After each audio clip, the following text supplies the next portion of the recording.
નમસ્કાર મારા ગુજરાતીઓ, કેમ છો મારા પ્રિય મિત્રો? જય હિન્દ, જય ભારત. ફરીથી એકવાર સ્વાગત છે આપનું મારી આ ચેનલમાં.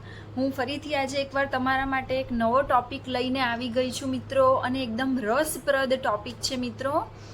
તો આજે મિત્રો આપણે વાત કરીશું એની પર કે કમ્પ્યુટરમાં આવતી ભૂલને બગ કેમ કહેવામાં આવે છે. ઓકે મિત્રો, યસ. તો તમને પણ રસ પડ્યો હશે એ જાણવામાં, મેં તમને કીધા પછી કે એકચ્યુઅલમાં આજે આપણે આ વિષય પર વાત કરવાના છીએ. તો મિત્રો, જ્યારે પણ કોઈ સોફ્ટવેર કે એપની અંદર ખામી સર્જાય ત્યારે ટેકનિકલ ભાષામાં એવું કહેવાય કે સિસ્ટમની અંદર બગ છે. ઓકે મિત્રો, તો કમ્પ્યુટર હવે જો આ અંગ્રેજી શબ્દ એનો ગુજરાતીમાં અનુવાદ કરે કે બગનો અર્થ ગુજરાતીમાં શું થાય, તો બગ એટલે કે જીવડું. હવે સવાલ એ છે મિત્રો કે સોફ્ટવેર અથવા તો એપ અને બગને, જીવડાને, સોફ્ટવેર કે એપને જીવડા સાથે શું લેવા દેવા. ઓકે મિત્રો, જો કે ડિજિટલ દુનિયામાં આ શબ્દના ઉપયોગ પાછળ એક ઐતિહાસિક ઘટના છે મિત્રો. તો વાત છે 9 સપ્ટેમ્બર 1947ના દિવસની. જી હા મિત્રો, જ્યારે કમ્પ્યુટર વિજ્ઞાની ગ્રેસ હોપર હાર્વર્ડ યુનિવર્સિટીની અંદર માર્ક II નામના કમ્પ્યુટર ઉપર કામ કરી રહ્યા હતા. અચાનક કમ્પ્યુટરે કામ કરવાનું બંધ કરી દીધું.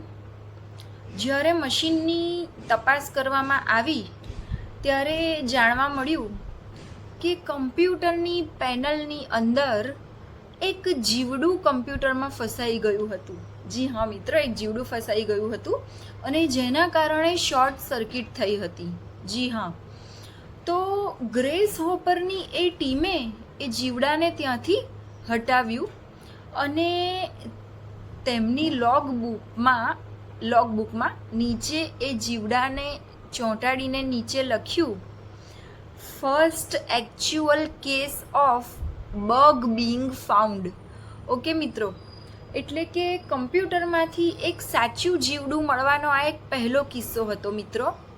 જી હા, તો ત્યારથી કમ્પ્યુટરની કોઈ પણ ટેકનિકલ ખામીને બગ કહેવાની અને તેને સુધારવાની પ્રક્રિયાને ડિબગિંગ કહેવાની પરંપરા શરૂઆત થઈ ચૂકી છે.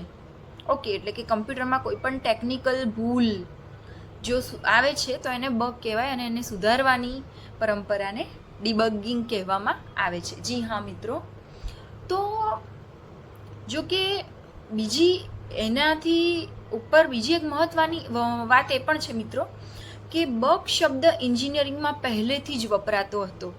જી હા મિત્રો, પ્રખ્યાત વિજ્ઞાની થોમસ એડિસને 1878માં તેમના એક પત્રમાં મશીનોની નાની ખામીઓ માટે બગ શબ્દનો ઉપયોગ કર્યો હતો. જી હા, થોમસ એડિસનની જ વાત છે. જી હા, તેમણે બહુ પહેલેથી જ બગ નામના શબ્દનો ભૂલો માટે ઉપયોગ કર્યો હતો. તો મિત્રો, આજનો ટોપિક તમને કેવો લાગ્યો જરૂરથી મને કમેન્ટમાં જણાવો. એ સિવાય તમને કોઈ પ્રશ્ન હોય તો જરૂરથી મને કમેન્ટમાં પૂછવા તમને કહું છું. અને જો મારો આ વિડીયો મિત્રો તમને ગમ્યો હોય તો જરૂરથી લાઈક કરજો, મારી ચેનલને સબસ્ક્રાઈબ પણ કરજો. અને સબસ્ક્રાઈબ કરતી વખતે બાજુમાં આપેલો બેલ આઇકોન પ્રેસ કરવાનો ભૂલતા નહીં, જેથી આવા જ વિડીયો જે હું નવા અપડેટ કરતી રહીશ તેની માહિતી તમારા સુધી પહોંચતી રહે મિત્રો. અને ગમ્યો હોય વિડીયો તો લાઈક કરવા ઉપરાંત તમારા ફ્રેન્ડ સર્કલમાં, તમારા ગ્રુપમાં, તમારા રિલેટિવ્સને પણ શેર કરવા વિનંતી મિત્રો. ફરી મળીએ આવતા વિડીયોમાં એક આવો જ બીજો રસપ્રદ અને નવો ટોપિક લઈને મિત્રો. જય હિન્દ, જય ભારત.